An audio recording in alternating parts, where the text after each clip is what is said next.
Our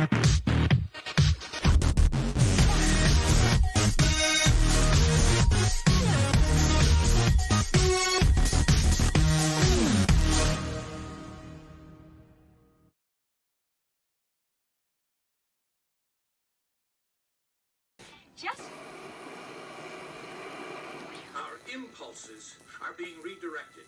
We are living in an artificially induced state of consciousness that resembles sleep.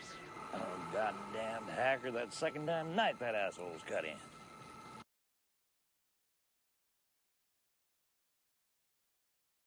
Yeah, there you go! I said... Let's fucking go! Let's fucking go.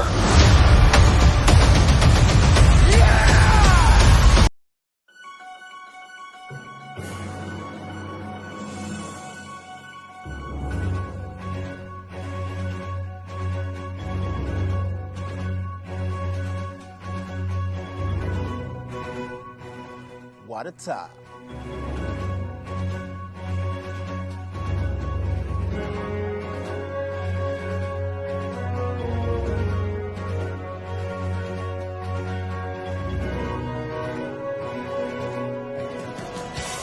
Megatron must be stopped, no matter the cost. You got the touch!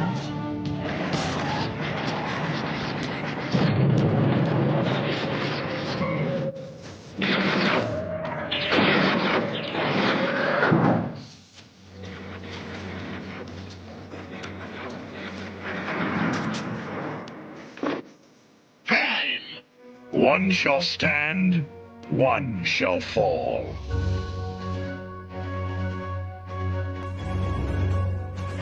Much of a man by the light of day, but by night I'm one hell of a lover.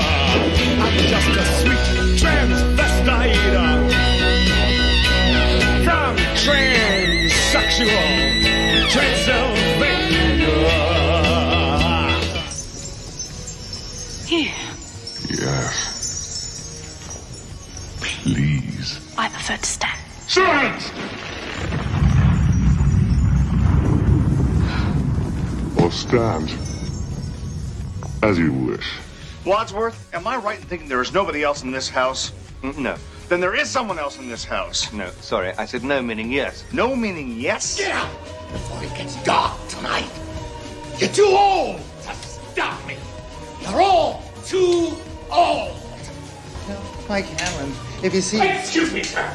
Do you have Prince Albert in a can? You do? Well, you better let the poor guy out. Yeah, Mike Hanlon, that I had to go, that I had to get cleaned up. Tell him I'll see him tonight. Get out! You will go with the crew. The officers and I will submerge beneath you and scuttle the ship. You'll receive the order of Lenin for this country.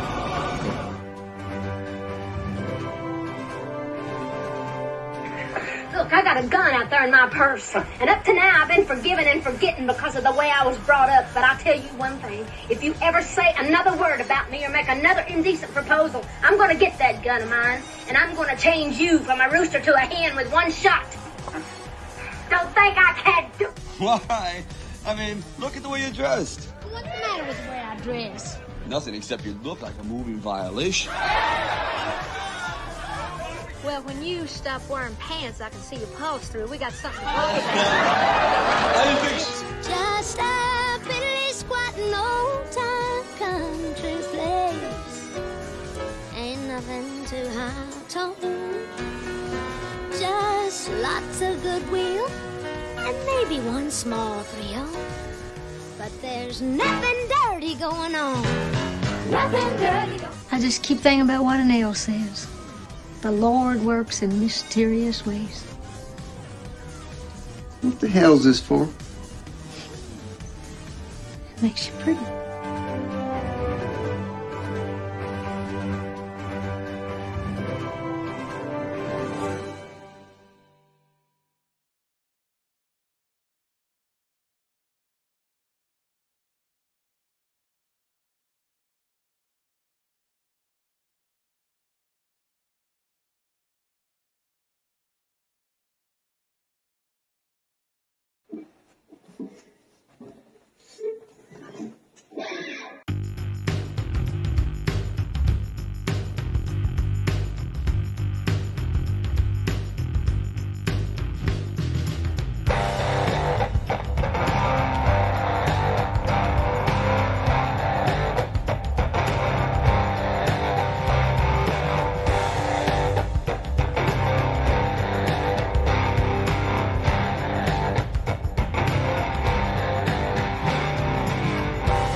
All right. Welcome aboard, ladies and gentlemen. It's time for the Brothers Hack the Matrix. I am your host, Joe's Atmosphere, and I am joined as usual with my only sibling. There can be only one, the Hylunder. What's happening, man? How are you? I'm good, man. It's a bunch of heavy hitters there. We lost a lot of really influential people there this week. That was wow. They come in threes, but gee whiz. Yeah. That's a big three right there. It really is.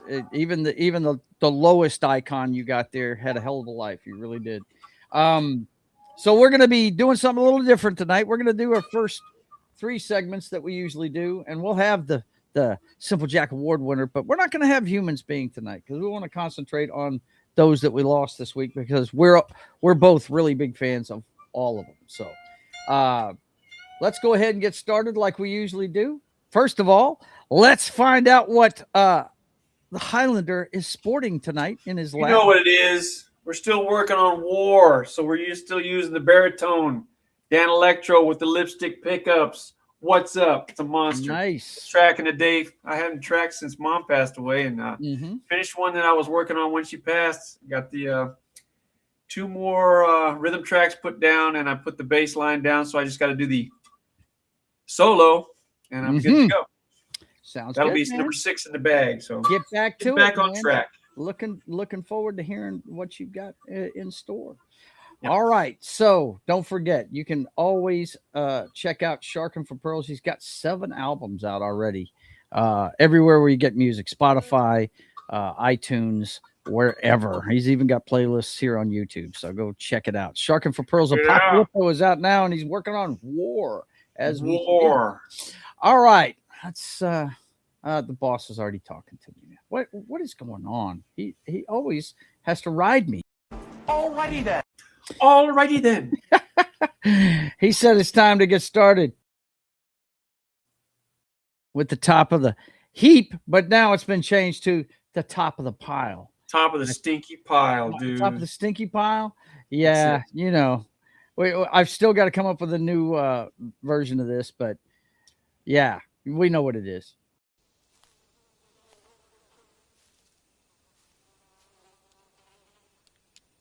That is one big pile of shit. And the pile of shit always starts with Eject!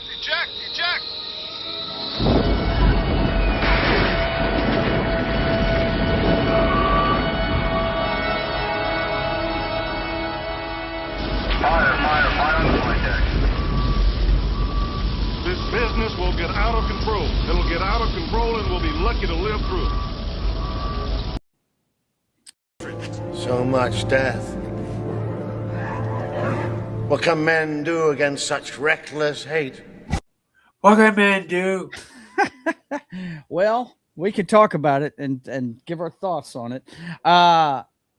Connie Cleary is here. How you doing, young ladies? Always good to see you. Thanks for tuning in. Of course, we always start with the top of the heap and what's going on. We've been covering the Ukraine war ever since this show has been on the air, basically. Ukraine war briefing. Nuclear plant has lost power and running on generators. UN watchdog says Russian-occupied Zaporizhzhia plant. That's what's up. Has 10-day diesel supply on the site. Kiev investigates deadly attack on warehouse. What we know on day 1,649. My gosh, man. Coming up on. I think Booty Tank is really painting himself into a corner there, man. I mean, public opinion, 2/3 of those people are looking at a peace talk. Why can't we talk about peace? That's Russian people, I think they're just getting tired of that whole deal. He's selling them a bill of goods, and it's not working out the way we're talking about. Yeah. I don't know how many years later. So. Oh, Booty Tank. Sign your pity on the running kind. He says Zelensky just got a warning from his own intelligence. Moscow is drafting plans for a push toward Kiev. Yep. Wow. He's into his end game now. He's got to do something. Yeah. This is when it's going to get really scary now, because I think he's really painting himself into a corner. People are pulling money out of their banks for fear that he's just going to start taking their money to fund this war effort. Yeah, we were talking about that last week. Yep. On that. So Look, yeah. Go ahead, buddy. No, go right ahead. Go ahead. I was just going to say, I want to see somebody bring these guys to the table. They haven't been able to make it work because they haven't been bringing Zelensky in on this stuff. All they're doing is talking to Putin. Right. They need to bring the two of them to the table and get this stuff hashed out. It's ridiculous, man. It's the turn of the century Afghanistan for them. You know, it's.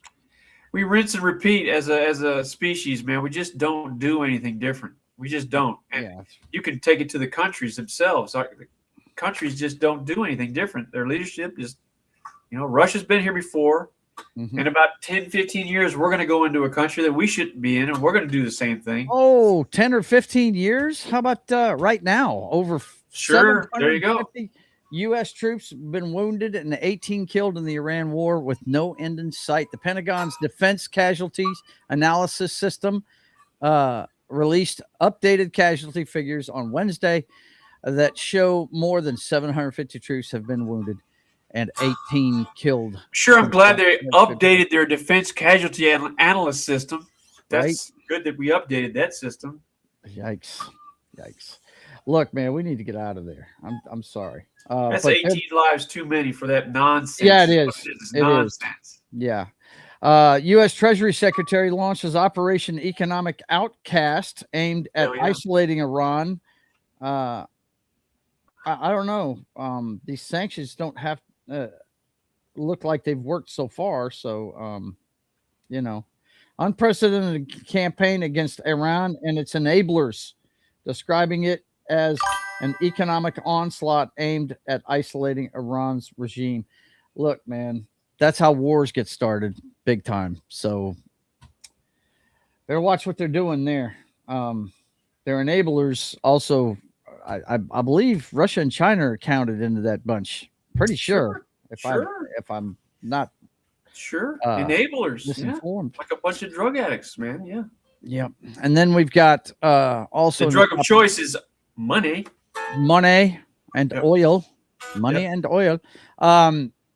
Canada announces retaliatory tariffs. Operation Economic. There you go. That's right. Operation Wah.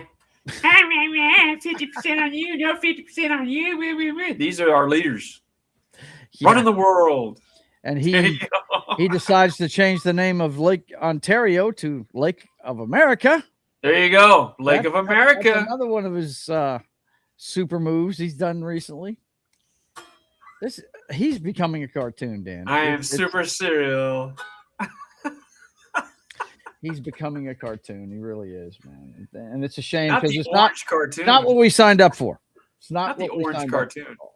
Yeah, it's ridiculous. Powered by I think he's the Sentry. He's powered by 1 million suns. Is that what it is? That's why he's so orange. Uh-oh. Fuck Headquarters 2005 is here, and that is not his name. His real name is...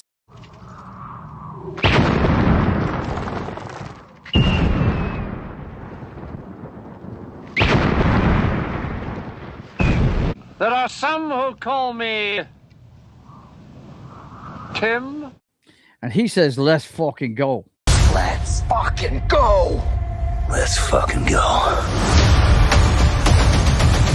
Yeah! And he also says, here we go. Yeah, here we go. That may there be, we go. Even though it's a cowboy doing it, Dan, that may be one of the greatest snap counts ever. I think it was awesome. Because they were giving away their snap count when they did that. Right, exactly. Here we go. As soon as he's done with go. And the defense like, here we come. Pinner. Yeah, here we come. Coming to get you. Coming to hit. It was awesome. Oh, my God. Of course, as a Saints fan, he loves that. Yeah, tell us what the snap count is. All right, boys and girls. Next up, we, of course, have the jockstrap. A different kind of millionaire trying to tell us how we should be living. In the first. Oh, Cutler. Through their athletic prowess. Jacking them up. And holding for the biggest kicks and, being able to walk on the field without getting That's got to be a shock to the system when you catch the football right in the face. Right in the face, right in the grill. Right in the grill. Come on, bro. What the hell? Anyway, let's see what's going on. That's not the way we practice it. That is not the way we practice that. No. First off, we got to, we're coming up on the playoffs. Boston's got to get to work, man. Boston's got to get to work. How far out of the wild card are they? We need to look at that. We'll look at that in a second. Right now, the standings. The standings, we're 4 behind the Yankees. And Tampa Bay's running away with the division, really. Let's see what the home record looks like again. Home record 40-30. See, that's just so bad. It's home record is 34-32. It's still as bad. That's wrong. Yeah, that's bad. Yeah, they're just bad. Yep. Look at they're road warriors. 40-31 and 34-32 at home. Let's see how far out of the wild card they are. They're not even in the wild card picture. No, I mean they're chasing the Yanks. So, yeah. Okay, they're okay. Here we are. We are in the race. We're behind. There we go. Yeah. Oh. Yeah, there you go. Yeah, they're within striking distance, bro. We got to hold off. Striking distance. Yeah. We got to hold off Cleveland, and we got to catch the Yanks. And they're playing right now. I think I saw an alert earlier. Well, it shows our streak is. We've lost 2 in a row, so we must have lost the second of the doubleheader last night because we won the first one. Must have lost the second one. We probably lost today. So there you go. Played the Yanks again today. So yep. So that's what's going on in the Major League Baseball world. Let's see if we got anybody else coming in here. Oh, Bobby Joe for real. There's your niece right there. What's going on, now. Bobby Joe? Good to see you. Hey now, you're an all-star. Get your game on. I gotta give her. I gotta give her a video because she loves this guy right here. I gotta give her. Here we go. Yeah, there you go. That's her guy. She named her dog Dak after that dude. She loves that. Yeah. Yep. But you gotta love her anyway, Daniel. Gotta love her anyway. Hey, look, since we spent time up in Maine, her and I hooked up, doing a lot of freaking stuff on Pokemon, so appreciate that. Yeah, there you doing go. a lot of raids. There you go. Very cool. I like that thread we got going. A lot of positives come out from that. Hey, man, that's mom bringing people together, bro.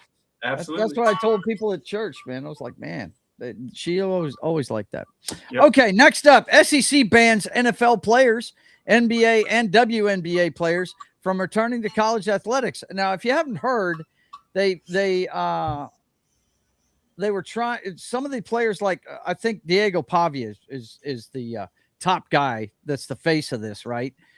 He got cut by the Ravens, and he was going to try and come back to college to get some more,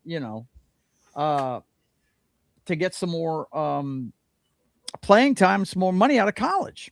Get some more money out. Let's get it right. What it is. They're trying to get more money. Exactly what it is. They're trying to get some more money out of college. And this is talking smack. She said talking smack. But anyway, the Big Ten, I believe, did it first, banned them. It said if you've been drafted, you're not coming back. Right. And then the SEC did it, and now I think the entire NCAA is under that rule now. So, well, we've talked about this before. I mean, the money that these guys are making at the portal and everything, they should be forfeiting those the scholarships. The scholarships, yeah. Yeah, they're making enough money to pay for their own college education. Yep. Sure. But everything has pluses and minuses. I think the plus of it is, Dan, is that they're staying in school longer, so they're better at the next level. They're getting more experience because, like, this guy that's what the minor leagues are all about. Right. That's basically what the NCAA is becoming. What it is. The minor leagues of the NFL, right? Yeah. But you understand what I'm saying? Like this kid, we were just talking about Champlain before we came on the air from Ole Miss. If he would have been a top quarterback in the draft last year, Mm-hmm. But he decided to stay in school and make some more money. And that means more reps, more experience. I mean, Bill Parcells, I think he's one of the best coaches ever. And he was a mentor to our beloved Bill Belichick. He had, a diagram of what he wanted at every position. And his starting quarterback, he wanted at least 30 starts in college. He said they have to be a starting quarterback for at least 3 years in college before he draft them. You know what I mean? But what did he do at the pro level for his quarterback? Well, he did put him with good people. I mean, he traditionally went with what did Brady go through? Maybe 3 offensive coordinators. He kept bringing back. He kept bringing back Josh McDaniel. Okay, so we talked about this before. This young guy at Ole Miss. Mm-hmm. He will be good if he's in a system that plays to his strengths. Yep. How many times have you seen great quarterbacks get into a bad system and all of a sudden they're out of the league? Oh my gosh, man! Happens all the time. What Russell Wilson? The one I always think of, because he was a good quarterback coming out of Utah, man. That's Alex Smith. He had a different coordinator every year at San Francisco, and he never could blossom, man. But he was a good quarterback, you know. I mean, hell, when before Mahomes showed up in Kansas City, I'm pretty sure that Reed brought him there just because he knew this guy was going to get the ball where he wanted it every time. He was that good, you know. Yep. So, you know, yeah, it's I just every one of these things has a pro and a con. What's going on, E. Clay Thomas? We're talking some sports right now. We're talking about how they're not going to let the drafted players come back to college sports to make more money. So there are some players now that have played for 7 years. Crazy. Yeah, there are. Look at that Indiana team, man, that just won the national title. That was an old bunch. Bunch of veteran players on that 27, 29-year-olds playing. That's the portal for you, though. Yep. That's the portal. That's what you can do now. You can get veterans to, you know, that's, yeah. I still call them a basketball school. I don't care. Well, they played it right, man. They got their title. Yeah, they did. They used the system and did it right. Them, so. And the kid's been looking good in the preseason, too. He has. But this is what the NCAA said was going to be going on. Sources said the SEC penalties for programs playing former pro athletes from these big associations like the NFL and the NBA, half a season suspensions for the coaches, fine commensurate with 50% of the sports budget, SEC voting privileges revoked on business matters, and commissioner has latitude to apply other sanctions. That the one you want to talk about money, fine commensurate to 50% of the sports budget. So that's a big hitter right there. I'm just wondering. They won't. Yeah, there ain't a school out there going to get one of these guys on their roster. I wonder who's going to be refereeing that, who's going to enforce that, who's going to be the watchdog. Yeah, because you're talking about some big money making programs. Texas, yeah, LSU, mm-hmm. Tennessee, yep. You're talking SEC's got a lot of big money making programs. Oh, so dude, yeah. Who's gonna be Longhorn? Their own television network, man. Yep. It's ridiculous. Yeah, they've got so much money. You know, a school that I didn't know how big their budget was until I really started looking into this stuff. Texas A&M gets a lot of money from alumni, dude. It's ridiculous how much. And they dwarf next to the Longhorns. Mm-hmm. Yep. Tennessee Vols, huge. Yep. Huge amount of I think LSU's maybe third or fourth on the list, but yeah, the Longhorns by far and away are the biggest money-making program in the NCAA for football. That's for sure. Mm-hmm. And yet that doesn't translate to shit. No, it doesn't. Sorry. None of those programs have a championship in like the last 2 decades. In a long time. Next up, we've got the blotter. San Francisco 49ers owner Jed York arrested for engaging in prostitution and later charged with disorderly conduct. And apparently, he's pleading no contest up there in Ohio, where he's from. Dude, money doesn't change who you are. This guy's a freaking goof for sure. He's a goof. I mean, he's making money hand over fist, and he goes to his hometown and solicits a prostitute. Way to go, bro. Mom and Dad's backyard. Well done. Whoop, whoop, whoop, whoop. You always get me when I'm not looking. Well done! Yeah, he's in mom and dad's backyard. Right, soliciting prostitutes. Way to go, Looking dude. for some trim, man. Looking for some trim. Okay, next up, this goofball. If I was running this team, I would have cut him, but they have put so much money into this guy, it's not even funny. Deshaun Watson made career-ending comments before issuing groveling apology. He basically said in a interview, or actually at the podium, at the press conference, during the press conference with the press there, he said, "Yeah, the last time I played on this field, I blew my Achilles and they and they cheered when I got injured. So I'm going to keep my thoughts about the fans to myself." Yeah. Right. I'm like, dude, you just said what you thought of him right there, and then he apologizes for it. All of this because Monken, who I love the head coach they hired. He's funny as hell. I don't know if you've ever seen his press conferences. No, they're great. No. It's like watching George W. Bush at a press conference. He just looks at people. You want to win, don't you? Yeah, right. What are you, crazy? But anyway, he's named Deshaun Watson the starter for Week 1. And, good. I think what's going on here, Dan, though, if you look at their schedule, the first I think the owner might have some influence on that as well. So I don't know. But here's the thing. They start on the road, which is they won't really be facing too much of that booing and stuff. I mean, they'll automatically get booed because they're opposing team. But they're if he goes 2-0, then maybe by week 3 when they come back, maybe he'll have some good, positive response from the fans. But right now, those fans don't want him there. They really don't want him there at all. And I hate it for Browns fans, man. They have languished for so damn long. The Jim Brown championship days are way behind them right now. It's ridiculous. It's almost 70 years ago that they were doing that. Yeah, I mean, they were a powerhouse before the merger. I mean, and the Bernie Kosar teams, for a few taps, they're in the Super Bowl a couple times. Oh, you and I were both pulling for those teams to get there, man. Yeah. I was, what's funny? I was super happy when the Cowboys won that. I think it was 95. Wasn't it the 95 Those season? are guys. Because he had to win a game in the playoffs for him because Aikman was hurt. That was badass. Watching the sidearm slinger out there, man. He got it done, man. It was ugly, but he get it done. Yeah, he did. Okay, back to the blotter. This is breaking my heart. Danny showed me this right before the show. He just showed it. They just signed him in Indianapolis.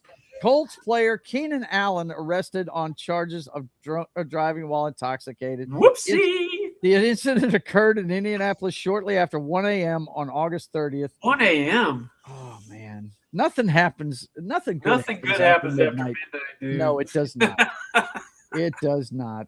You never see the headline: NFL player saves man's life at 2 a.m. in the morning. No, right. Never see that from driving drunk. Right.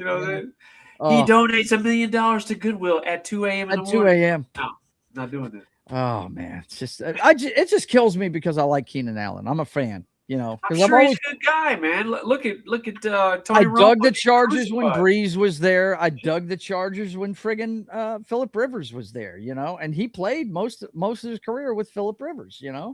He get a DW. He made a bad choice. Yeah, he did. It's good that he didn't kill anybody, but I mean, look what they're doing to Romo. They're crucifying that guys that make that much money. There's no excuse. You can buy a ride. You're still human. You still get drunk. You still make bad decisions. I don't care how much money you got. I know. I've gotten a couple of them myself. It was almost a occupational hazard being a bartender. You know what I mean? When you're throwing money to the dancers and having a good time, you're not in your mind going, "I'm gonna get a DWI tonight." That's not your thought process right there. No, it's not. Humans being, bro. All right. Speaking of humans being, this story gets weirder by the second, man. Royce White shows up to a WNBA game in a blonde wig after being deemed ineligible for draft. The former NBA player took his Queen Russia act courtside days after the league sources dismissed his 2027 WNBA draft claim as a public stunt. Amazing. Check this picture out, guys. Oh my God. What's funny about this is he's standing up for the women that play in the NBA. Yes, and they're getting trounced. Yeah, I mean, they're making a mockery of the female sports, man. I know. Look, what was it over the summer? Maybe it was this summer. I don't even know. They had a transgender dude in powerlifting, just dominating. Yeah, I mean, it wasn't even close. Yeah, that's ridiculous. How are they? How's that? That's not Give even them what their I'm relating own to. friggin' category. Yes, Give them their own it's just category. Crazy to me. That's fix it right Why there. this is a fucking topic of discussion is beyond me. It really is. Well, it's just more proof that they're letting mental problems run free, and we're supposed to, it's just stupid, man. It really is. Gap After Dark is here. He says, hello. It's good to see you, man. Good to see you. Always good to see you. Gap After Dark. Yep. That's a killer freaking name. I like that. I found this out today, and being a Seahawks fan, I don't like this news at all. Aaron Donald has come out of retirement to join Myles Garrett on that vicious front line of that Rams defense that's already good. I mean, what an upgrade. All I see is a team in desperation because they see the train coming down the track. That is the Seattle Seahawks. They know, after what they had to deal with the Seahawks last year, they're trying to up their game, no doubt about it. And I thought this meme was funny right here. The LA Rams adding Aaron Donald to their roster. It's Thanos putting the last Infinity Stone in. Yeah. Trans NBA League. Yeah.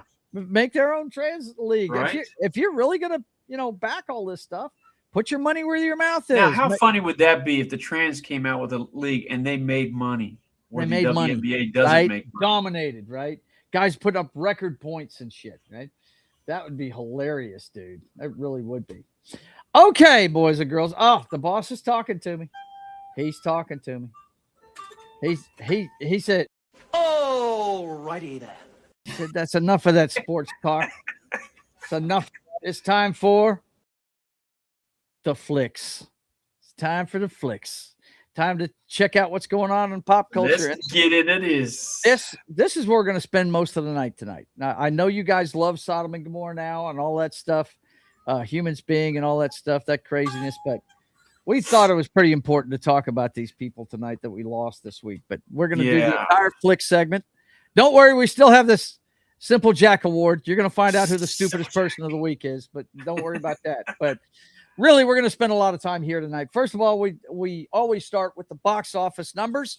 Spider-Man for the 5th week is the number one movie in America. It's sneaking up on $1 billion domestically. Spider-Man's just raking it in, dude. 22.2 million. Now, look at the total box office. You can tell the kids have gone back to school. They have. Coyote versus Acme, which looks pretty cool to me. I don't know if you've seen the trailer for this, but it's one of those ones, Daniel, that's like Who Framed Roger Rabbit. Is it the Coyote? It's the Coyote is Wile E. Coyote, Super Genius is suing Acme. And I have to fucking watch that, dude. One of the big corporate guys for Acme is John Cena. No doubt. It looks funny, dude. It really does. I'll watch John Cena stuff. It made $15.4 million this weekend in its first week, so it did good. The Odyssey still in double digits, 14.3 million. Insidious out of the further, 10 million. And Dog Stars in this first week, it kind of shits the bed. It doesn't even make double digits, man. This one is a post-apocalyptic movie starring Jacob Elordi, and it's a thriller from Ridley Scott. Settled for the box office scraps, it says here, while Holland's Brand New Day topped Titanic and Nazar 2 to hit number 4 on the all-time global chart, man. It's at number 4, creeping up. Coyote versus Acme snags number 2 with 15.4 million as Spider-Man nears Avatar 2 on the charts, and Dog Stars is put to sleep. Yeah. Dog Stars is a post-apocalyptic movie. It's kind of like Walking Dead without the zombies kind of thing. There's different factions of humanity and stuff like that. I think Josh Brolin's in it too. So, yeah, that's who's in that one. Check it out, man. Check out that Coyote versus. Yeah, there's Wile E. Coyote saying, why? Yeah, but check out the ads for it, man. It looks like it's going to be funny. It really does. Next up, Lisa Baines, film and stage actress, dies at 65. A mainstay of the New York stage, she also acted in films including Gone Girl. She died 10 days after she was struck by a scooter as she was crossing the street in Manhattan. She took a dive and had head injuries, and she succumbed to her injuries 10 days later. Bro, I just watched that Gone Girl. That is a great movie. Yeah, I still have to see it. That's one of those ones that slipped through the cracks on me. I want to see it. Movie. It's not like I'm avoiding it or anything. I just haven't gotten around to it yet. Great movie. But I do want to see it. I like that. I like Rosamund Pike, who's in it. I heard she's fantastic in it. But anyway, sad to hear that. Hundreds of pounds of drugs seized and 3 more arrested at a gathering of the Juggalos, police say. Marijuana, mushrooms, ketamine, fentanyl, and MDMA were all seized. Now, if you don't know who the Juggalos are, people, the Juggalos are fans of the band Insane Clown Posse. Insane Clown Posse. ICP. Yes, Okay. the Insane Clown Posse. They dress up in makeup and everything like the Kiss fans used to. Insane Clown Posse. They've been around for a long time. Time. Yeah, I've never heard any of their music. People in the chat, has anybody listened to Insane Clown Posse? Are they worth a listen to? I've never heard. I'm not a fan, but I got to tell you, we had them at the Malibu Beach Club. Malibu Alley. We used to have that alley in the back that we'd hold concerts in, and people could come in and get a drink.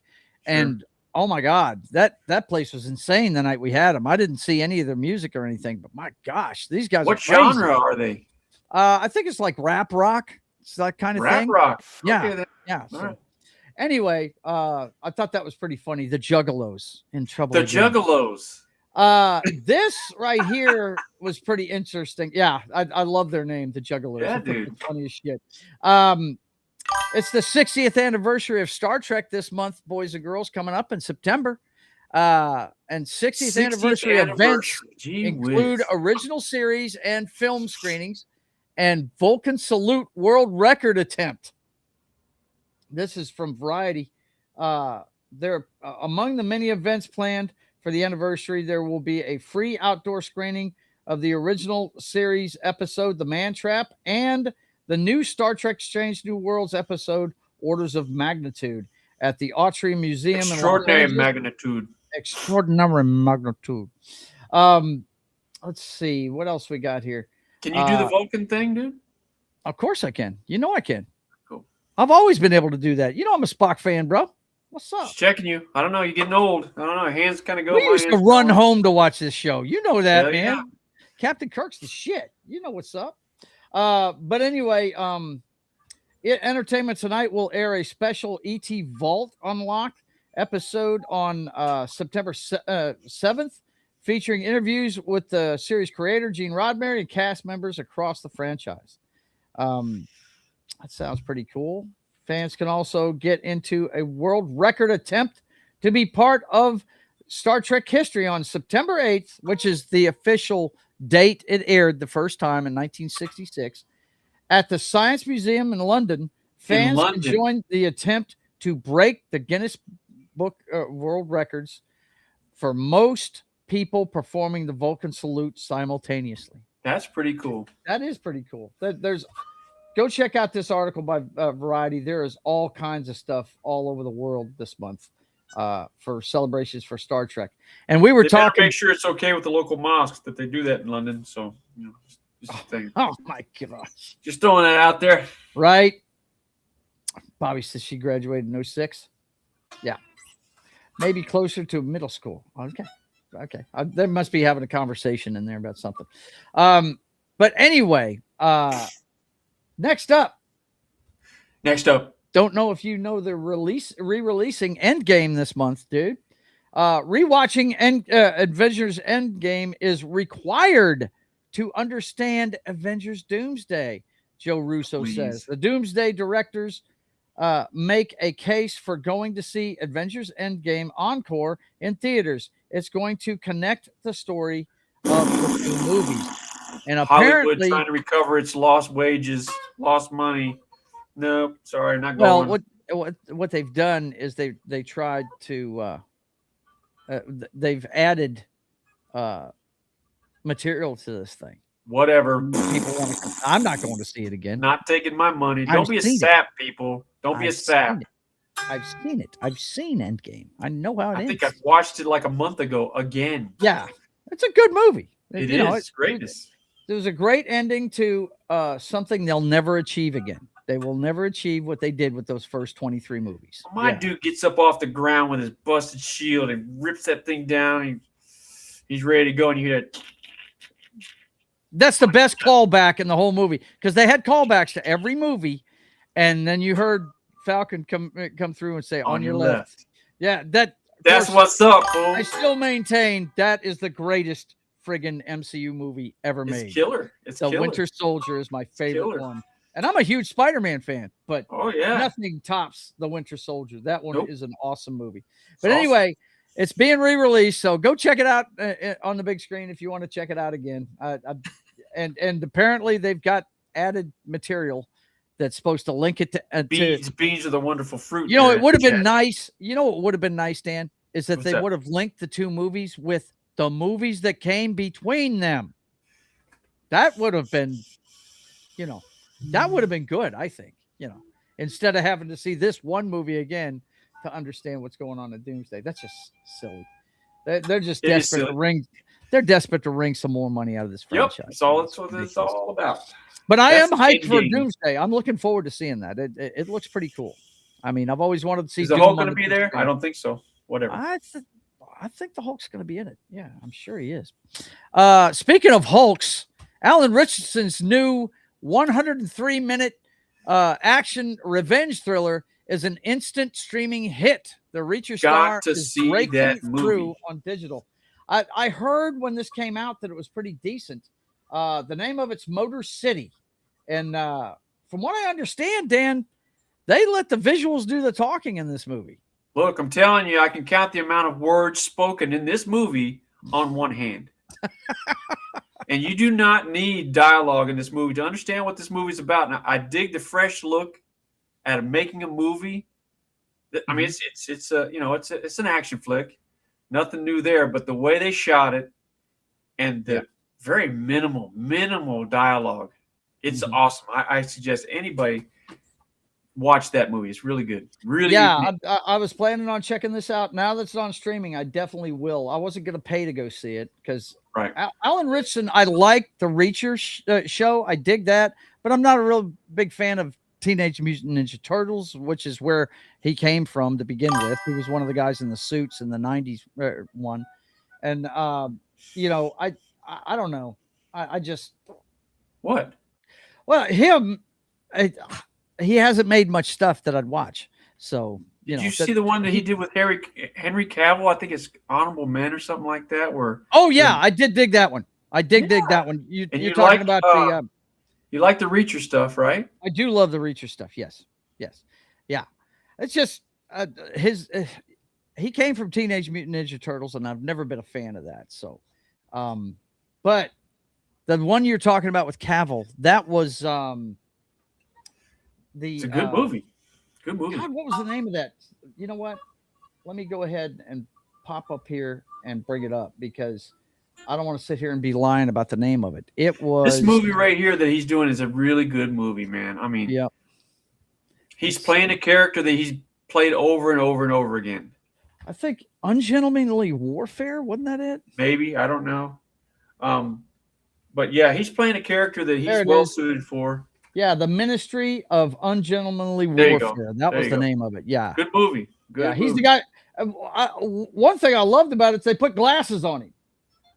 They made him look like he was a brainiac or something. I thought that was cool as shit. That's him with the bow on it. Yeah. So, I mean, I dig him in Archer or what's Reacher. I dig him in this one right here. Mm-hmm. Motor City, really good. I mean, I heard really good things about Motor City. He's playing a character that he's well suited for. Yep. There you go. Hulk of a human being. I'm surprised that MCU hasn't, or DC or somebody hasn't approached him to get him in a suit of some kind, you know? Right. I'm sure it's coming. He'd be great as Venom if they ever wanted him to do that part. He'd be great at that. But the guy that's doing it now is really good too. You know, I like that guy. But anyway, well, we've got to get into the in memoriam part of the show.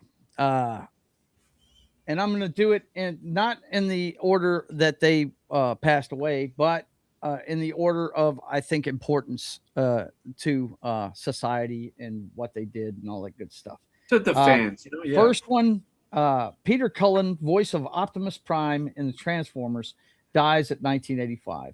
The theater-trained Canadian also created sounds for King Kong and the Predator and portrayed Eeyore in Winnie the Pooh's pal. This guy, man, I thought it was pretty interesting, and I shared it with Danny before the show. I'm going to go ahead and share this with you guys. This is from a video, and I highly recommend you watch it. When I'm done with this, I'm going to put the link in the description of the video.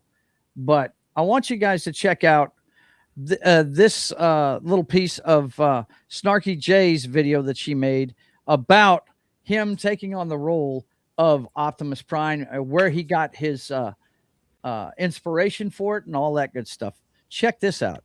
Role. In 1984, Peter Cullen was given the opportunity to read for the role of Optimus Prime in a casting studio in Burbank, California. Literally anybody else, especially in the 80s when we don't have the context now for what an enormous impact the Transformers would have on pop culture, anybody else would have read that they were going to audition for a hero truck and decided to make a joke out of it. But Peter Cullen didn't. When he read the breakdown for Optimus Prime as a character, he saw it as the opportunity of the year. What he didn't know was that it would end up being the opportunity of a lifetime. Now, with the context of who Optimus Prime was as a character, Peter Cullen took the role seriously, and he went to ask his brother Larry for advice on how to voice this character. Larry was a retired captain in the United States Marine Corps. He had served in Vietnam, and Peter thought his brother's military experience could provide valuable insight on how to read and perform a character like Optimus Prime. I said, but Larry, he's evidently he's a hero truck. He's a hero.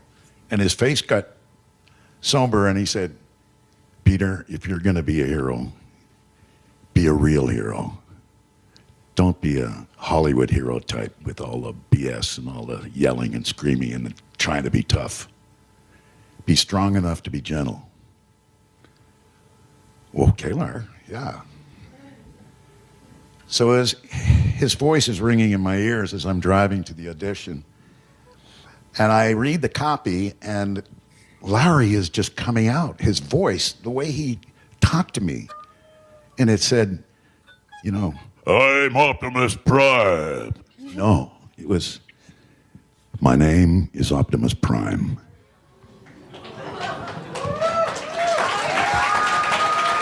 So Peter, armed with that knowledge and armed with that incredible voice you just heard, he goes and he auditions for Optimus Prime, and it's what he calls a home run. Not only does he win the legendary role of Optimus Prime, but he also gets the opportunity to voice Ironhide. Interestingly enough, Peter Cullen goes on to voice Optimus Prime for a couple seasons of the animated series, and he does this without ever knowing the impact that Optimus Prime was having, because the studio wasn't exactly sharing fan mail for Optimus Prime with Peter. Pretty much nobody knew how worshipped Optimus Prime was until the studio decides to kill him off in the film in 1986. The fans revolted, writing letters and begging for Optimus's return, something the producers never expected. The episode Dark Awakening in season 3 was meant to bring Optimus Prime back as sort of just a cameo, but it was also meant to be his last performance and his last appearance ever. Optimus Prime was not supposed to be a recurring character after that, but fans of the legendary Autobot leader just weren't having it, and the studio saw themselves obligated to bring Peter Cullen and Optimus Prime back for the last few episodes of the animated series. Yeah, that's interesting. I just want to say real quick. Yeah, our only power as a society anymore is our voice, our money, where we're willing to spend our money. Yeah, you know, there's a case where the fan base was like, No, you can't do this. No. It's funny. I was telling Danny before the show, they're it's the 40th anniversary of the Transformers, the movie, the very first Transformers movie in 1986, the one she's talking about there. And they're calling the week that they're showing it, I think it's the 17th through the 23rd of September. They're calling it the Apology Tour.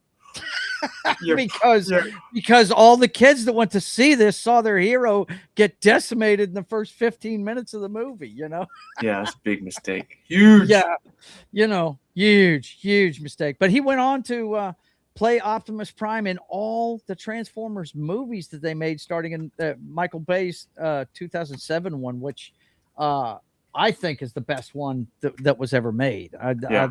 It was all downhill after that. They've made some good ones since, but it's been hit or miss whether they're going to be any good.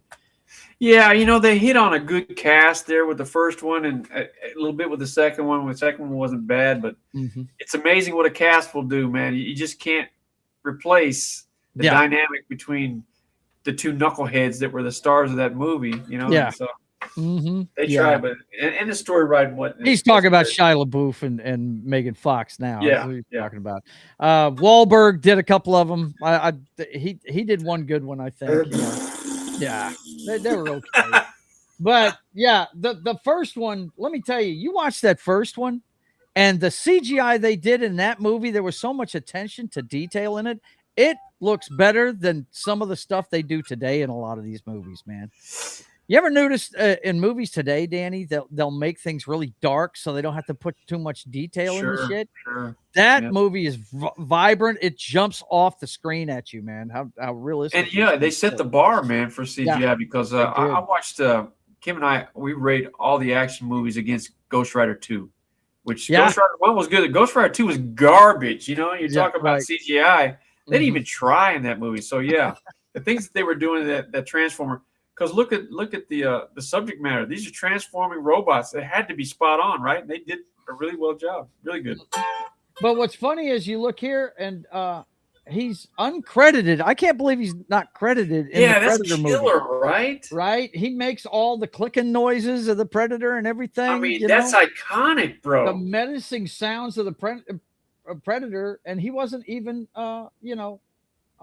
that's crazy. Given credit for it, man. But he was the voice of Optimus Prime forever. And the other thing he did that a lot of people are going to know, I mean, he's been a part of a lot of people's childhoods for a long time. He's the voice of Eeyore in the friggin' Winnie the Pooh stuff. So he's been around for a long time. Me and Danny were looking at some stuff he did earlier.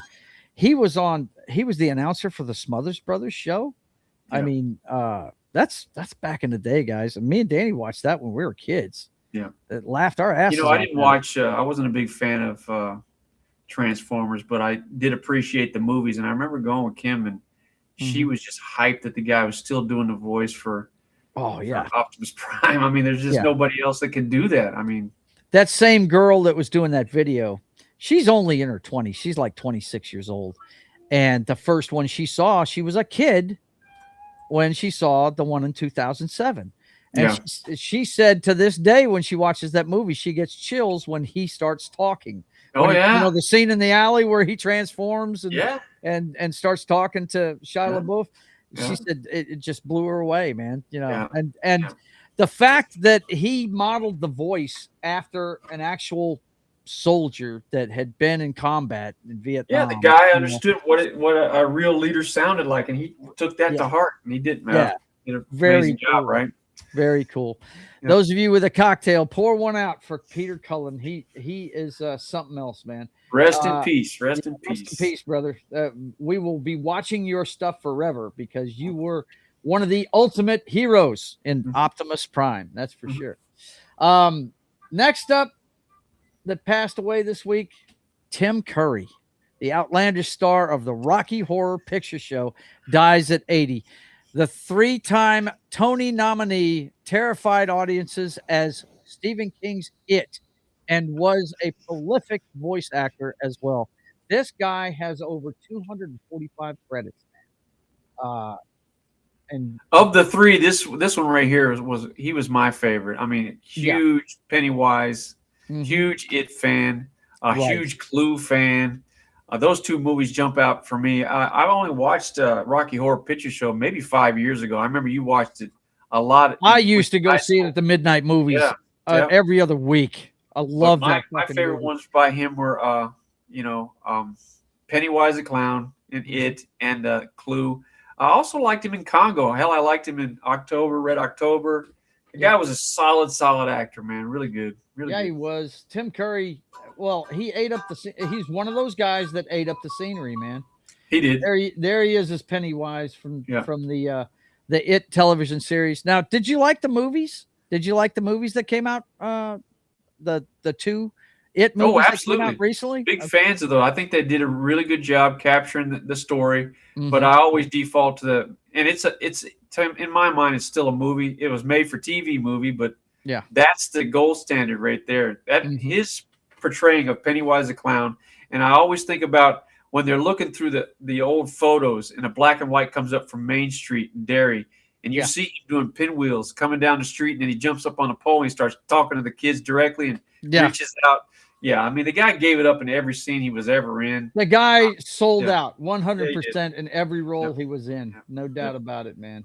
But you guys, look, the Rocky Horror Picture Show was his debut film. And when it first came out, it wasn't really a big hit. And the guy that was the main mind behind it, if you've seen the movie Riff Raff, the guy that played Riff Raff in the movie, the kind of balding guy, he was the guy behind it, and he got people going to see it and throwing toast and using squirt guns, and everybody was bringing umbrellas and newspapers to the and people dressing up and acting in front of the screen and everything. That was all started by him.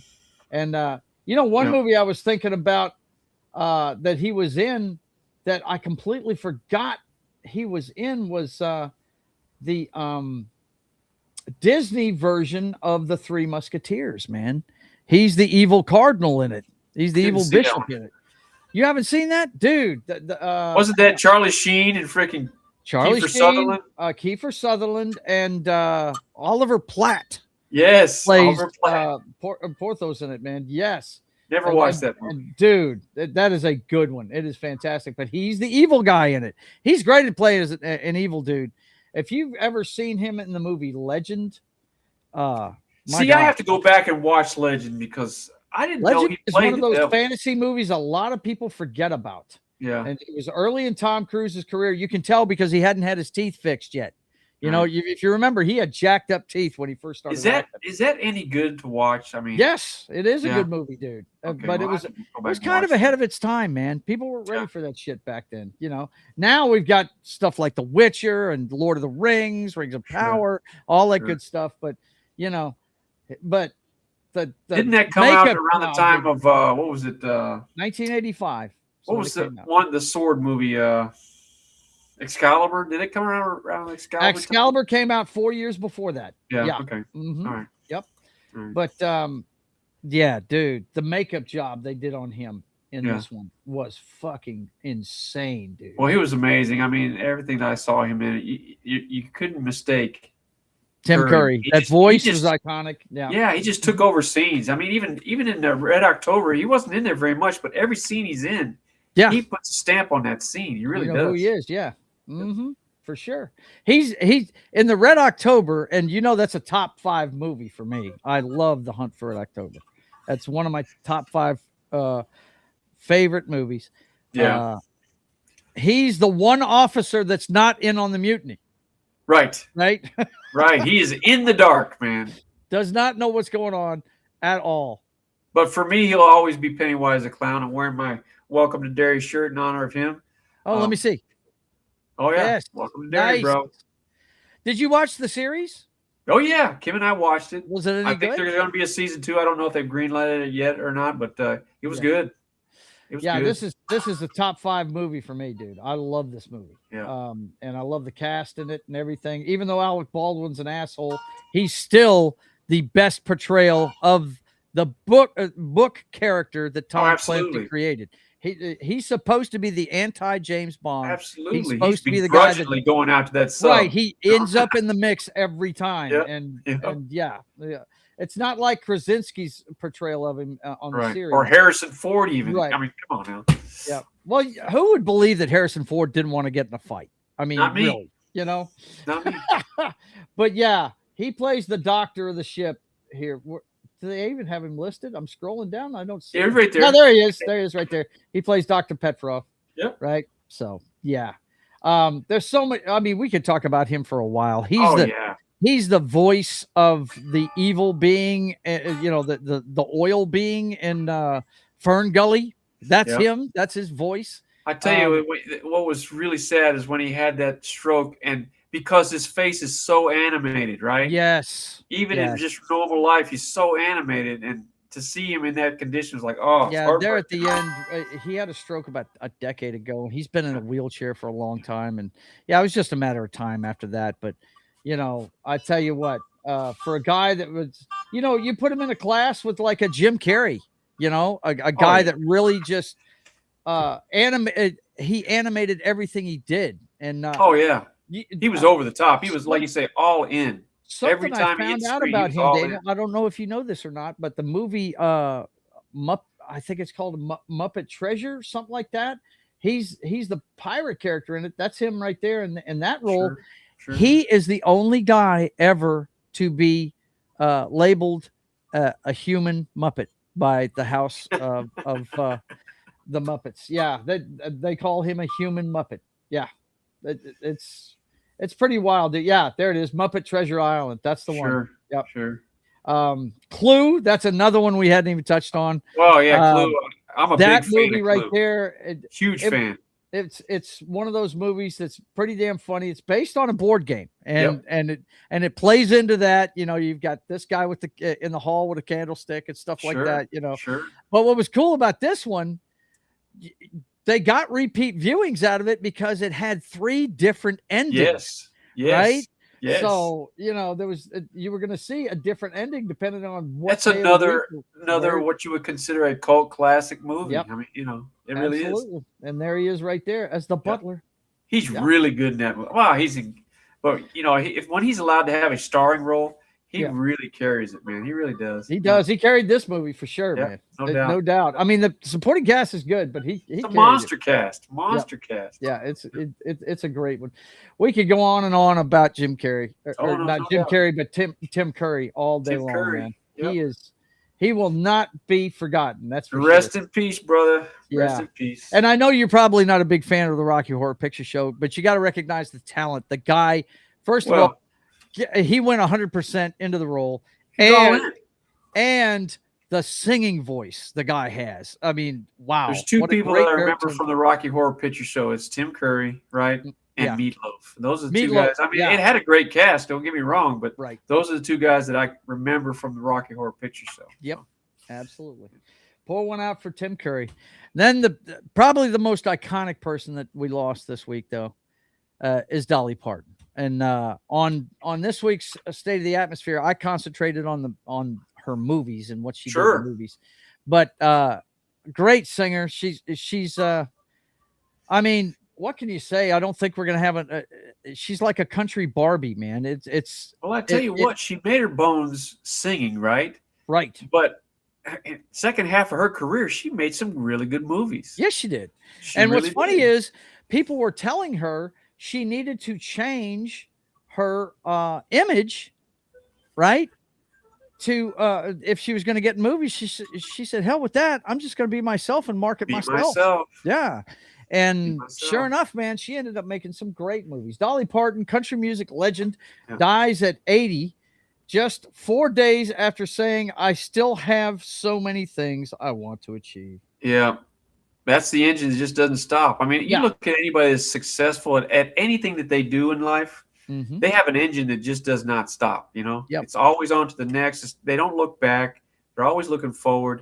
She had a monster singing career, but what did she do? She changed gears. And like you said, they told her to change her look. She said, "No, I'm not doing that." And look at the movies she's done, man. Oh, man. 9 to 5. Steel Magnolia is a great movie. It just is. Yeah. I wanted to touch on that because, remembering Dolly Parton's historic ties to Louisiana and Shreveport. Look, she did her the first song she recorded it here. Okay. Remember the Louisiana Hayride Kitchen, man? That was huge back in the day for country. Big time. And then her work in the film industry also brought her directly into Louisiana community for an extended period. She played the character of Truvy Jones in the iconic film Steel Magnolias, which is filmed entirely in Natchitoches, Louisiana. I think that was her best. That's the role that I remember her in. She did a lot of good movies, talking about acting chops. That was the one. That was definitely the one right there. Yeah. Steel Magnolias definitely was it.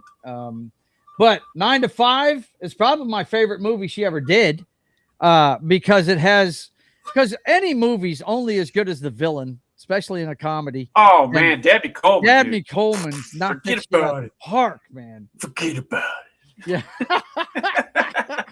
He was phenomenal as the bad boss. It's a great cast. Lily Tomlin. Lily Tomlin's off the chain, man. You know it, man. And Huge Jane fan Fonda of hers, decided that they were going to teach him a lesson, and it's a great movie. If you've never seen this, I actually thought about doing a watch party for 9 to 5 this weekend, and I didn't. Great movie. But great movie. Man, what a great flick that is. But not just that one. I tell you, one that I really dig and actually got some Academy Award nods was The Best Little Whorehouse in Texas with her and Bert. Great movie. Movie. Yeah. It's a musical, no doubt, but it's a Burt Reynolds movie with Dolly Parton put in there as, Sure. She's the madam, right? Yeah, she's a madam. And look, she would never be a hooker in real life. But if she was, she would be this person. The sweetheart madam that, didn't Look, want I'm a big fan of Rhinestone. I mean, that thing gets a lot of negative whatever, but I dig that Rhinestone. Well, you're a Sylvester Stallone fan. Stallone you're a Stallonian. So, Stallonian. You know it, man. Yeah, I put that clip in there just for you. I knew you would love something from Rhinestone with her in it. The Scalonians. Oh, look at this. Keely Chow comes in as soon as we start talking about Dolly Parton, and we oh yes, hello nurse. We gotta save his life. Hand check for Keely Chow. Rehydrate, son.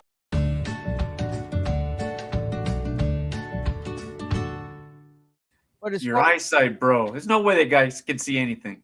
Right. No gotta be blind as a bat. And once again, what I love is when these people unfortunately leave us, and it's all coming for all of us. None of us get out of this alive, folks. No.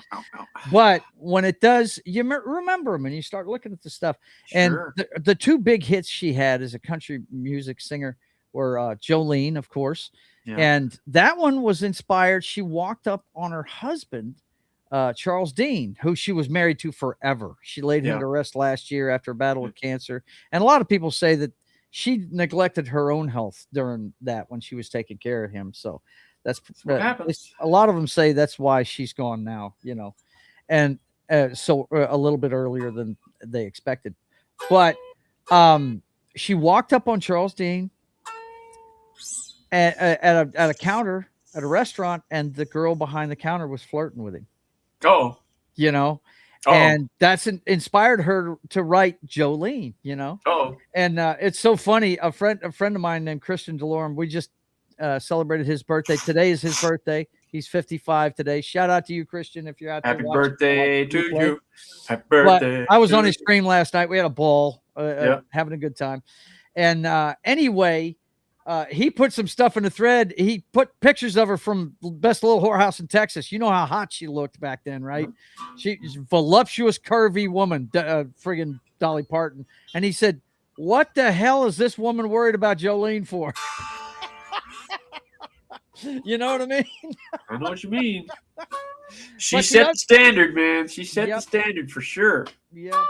And the other song, I don't even remember the name of it. God, I wish I could remember that. I'm having a senior moment. But it's the one that Whitney Houston covered, Right. I Will Always Love You. Yeah. Now that one was the gift that just kept on giving for dollars. Right. Well, she made $10 million off that song that Whitney made. Yeah. Sure. She didn't give up the rights to her music. Hell no. But I tell you, as a matter of fact, I think somebody else wanted to record that at one time, and they said, we'll go 50-50 with you on it. And she said, no, that's you're my not tune. recording it. No, Yeah. I get my money. You know, she was a smart woman. Look, she created her own theme park that people go to. You know, they're naming a freaking airport after her in Nashville. Right? They're naming the friggin' airport. She brought a lot of money into that state. No doubt, man. Very successful. She made great decisions. And yeah, she's one of those people. Rest in peace, Dolly. Yeah, she is one of those people that will not be forgotten. Just won't be. You know, she did so much with her life. But let's see. Gap, how you doing, man? Good to see you. It was Elvis. She turned down. Because he wanted writing credit. Yeah, no, that wasn't gonna. That's right. It was a negotiation with Colonel Tom Parker that she said no to. Yeah, goof. Of course, he was a prick. But anyway, she wrote that song for Porter Wagner, the guy that she played with for so long at the Grand Ole Opry. Yeah, she wrote that about him when he passed away. So, yeah. Shout out to Dolly. Great stuff. No doubt. She did a movie called Straight Talk that a lot of people liked about a country girl that comes to the city and becomes a great, talk show person. And she was just as good on film as she was a singing person, man. She's a singing artist. Very intelligent. Just being herself, man, Yeah, very, very intelligent lady. She made great decisions. She surrounded herself with solid people. So, yeah. Respect. Yeah. Yes. No, I mean, even though I'm not a country music fan, I adored this chick. That, like I said, my favorite film she was ever in was fucking 9 to 5. That is just a perfect movie. Everybody has wanted to fuck their boss over at some point in their working career. And that movie is a great example of it. It's fucking great. It really is. And like I said, you can't downplay Dabney Coleman's part in that. No. He was so great. Great movie. He was great as the evil guy. Great okay, movie. boys and girls, I'm hearing from the boss again. He's starting to calm down and he's feeling his inner Dolly Parton.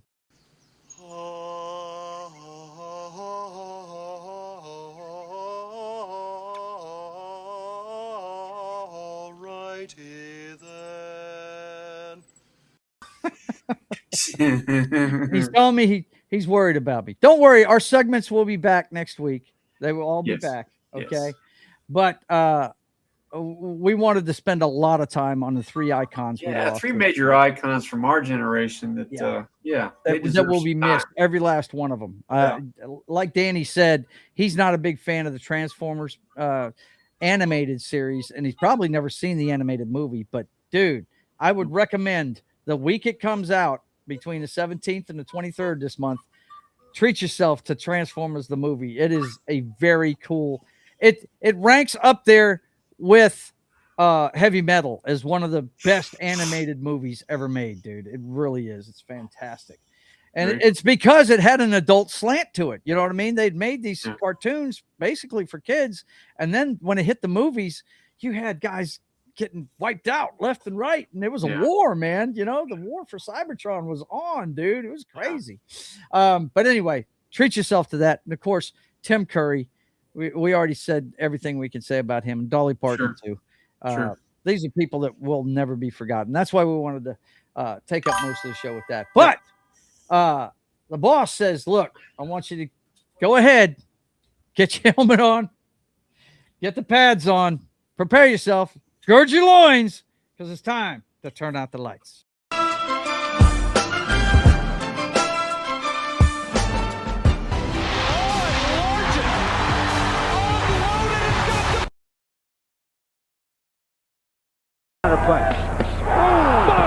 I have the utmost respect for Kurt Warner for going in there. Yikes. Kurt Warner. Toast. Brother Randy actually brought up Kurt Warner in his sermon today. How recommend you watch that one today, man? That would, I think his message today would do you good. I think it would.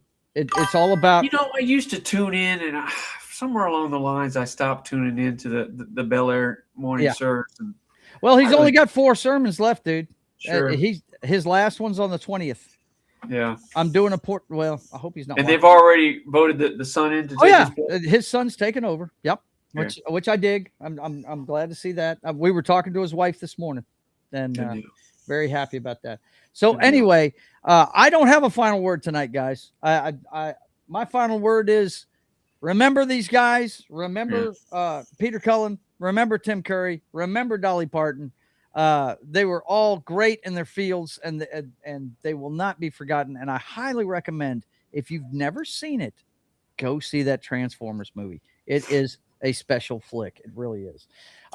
Okay, so you know what that means. It is time to check out the. We always have time for the Simple Jack Award. The Simple Jack Award.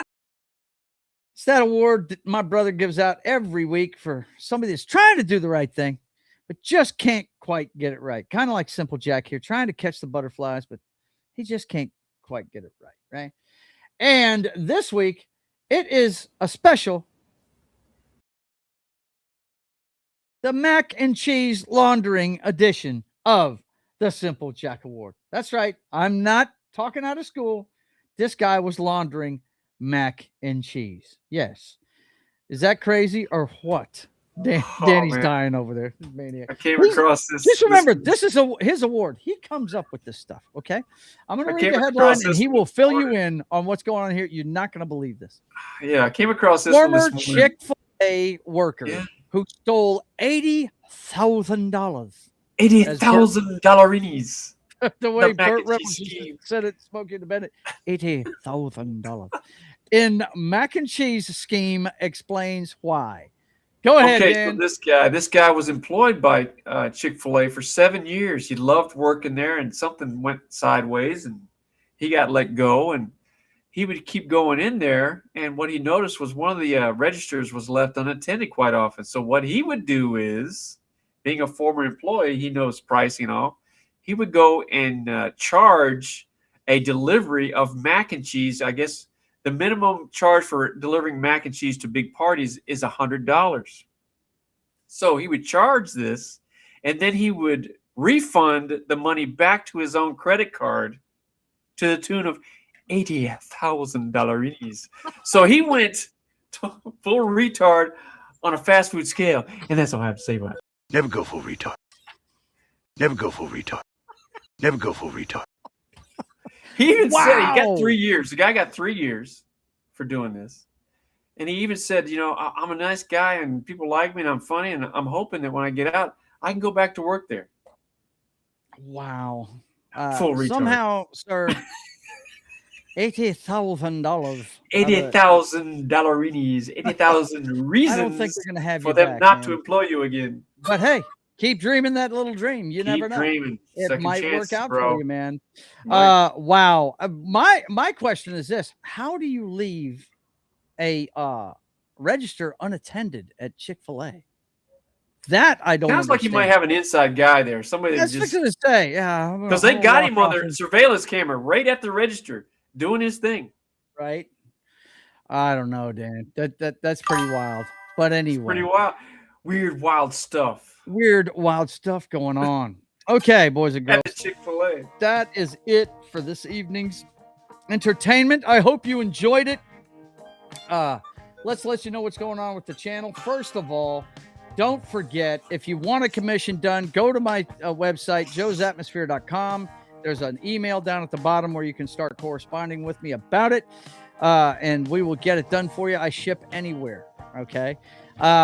And also, if you want to see everything behind the scenes privateer and news on the channel, you can check out my Subscribe Star page. For $1, you can check out all the written stories of the privateer.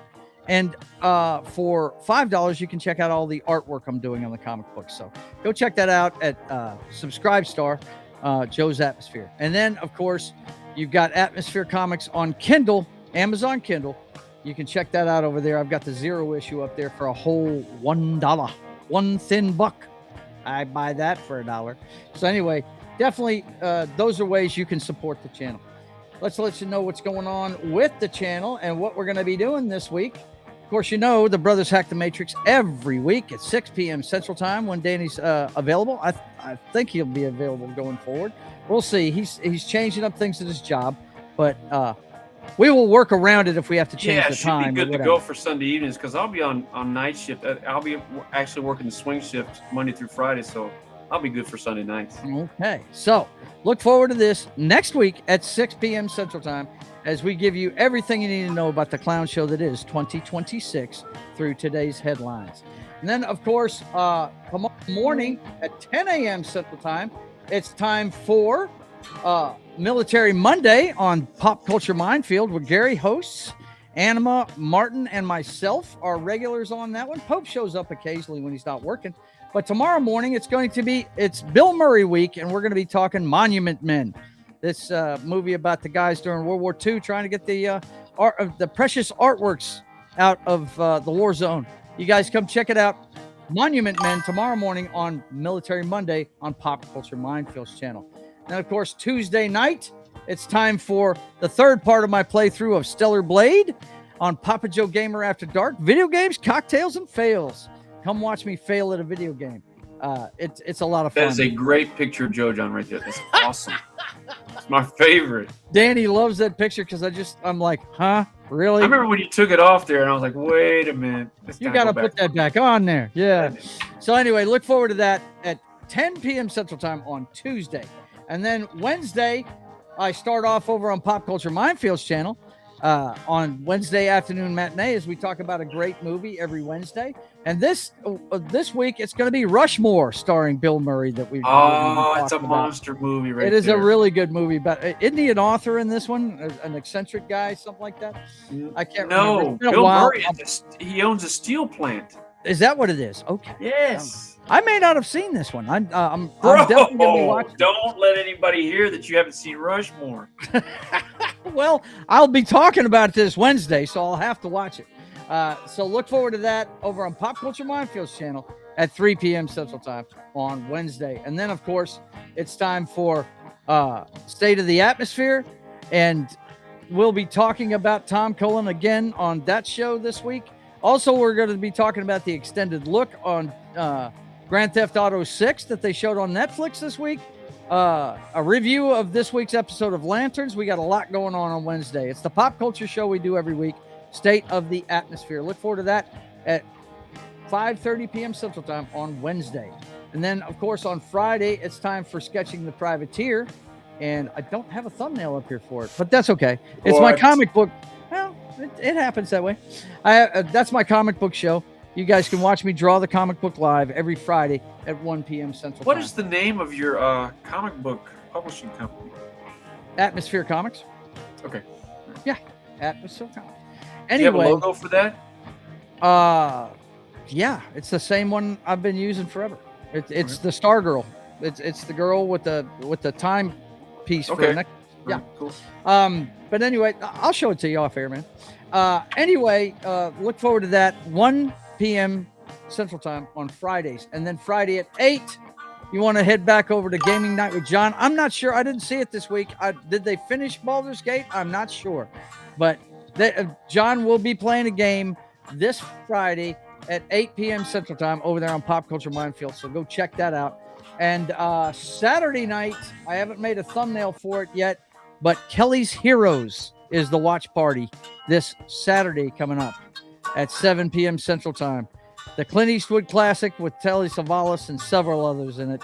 Donald Sutherland is the one I always remember. The Negative Waves, man. The Negative Waves. Not the Negative Waves. The Negative Waves. Yeah, that's right. Anyway, we'll be watching Kelly's Heroes on Saturday, and that brings us right back around to the Brothers Hack the Matrix. So, for myself and the Highlander, there can be only one. There can be only one. I want to thank you guys for being here. And until we say, let's check in with the chat one more time as he brings up some balloons there. Oh my God, Keely Chow's just off the chain with the thumbnails and the ducks. He's and seeing the thumbnail. Hello, way nurses, too much eye candy for and him. the ducks. I don't think there can ever be enough. Blind baby. Tells this duck thing. What's this duck thing? I think he's going to show you, JR. Never get that on the album. Before that gets off the chain too much, we're going to get out of here. I want you guys to be safe. And until we see you again, keep on keeping on. God bless.